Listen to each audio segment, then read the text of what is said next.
Came out here in late 2022. Soon enough I was ensconced volunteering in kitchens in Kharkiv and doing the food preparation, food delivery runs, serving food at schools and hospitals, during the blood banks, during blood collections, charity events, school events, going out to villages where the power was down, you know, Tiernovaya, or going up to Volchansk area along the Russian border, or going out further east in Kharkiv region. 1 year after being rejected, I knew that in late summer 2023, Ukraine was now desperate for more manpower. It needs more men, it needs more infantry, it needs more reserves, it needs more everything. On the other hand, I'm a foreigner and I volunteered, and I didn't tell my parents or my brother. I just said that I was going out to help my two friends who were, the old Soviet term is former Russians. The next thing they hear, I'm in Kharkiv, and they say, what are you doing? You know, because they just look at a map and they see Kharkiv is here and the border is 15 kilometers away. Like, what are you doing? I didn't tell them that I applied for the Legion then, but I was rejected because I had no former military experience in September 2023. But then I requested a transfer to the Legion proper, as in the 3 combat battalions. And I was going to join the 1st, but then some Brazilian friends of mine joined the 2nd. So I came to the 2nd, did basic training here on this camp in November 2023.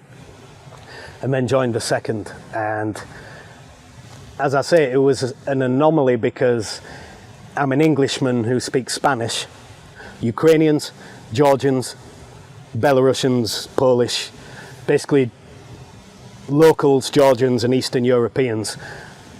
Everyone has felt Russian tyranny. Everyone's been crushed beneath the Russian jackboot. And a little closer at home, but with the Ukrainians, no one's ever going to forget the Great Terror, the Gulag Archipelago, the Holodomor.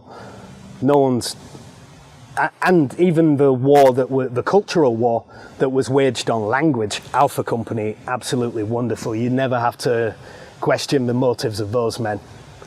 When they're Ukrainians, Georgians, Belarusians, Polish, from the Baltic states or Moldovan, that you know full well they're fighting for the right reasons.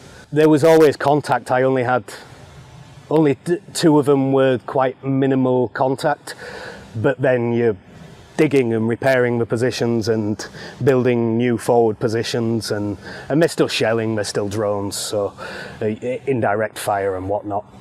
I would probably be lying if I described myself as skilled. I was digging and shooting and occasionally firing something that went boom. I don't know, in our company, I would look around and just see determined faces of men who would never surrender and couldn't be broken.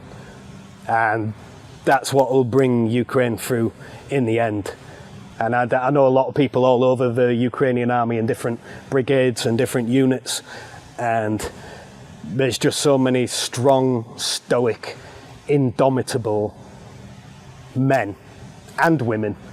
3 years now in the full-scale war and the ridiculous, absurd, despicable escalation in violence and casualties. Without resistance, the victories of evil are predetermined.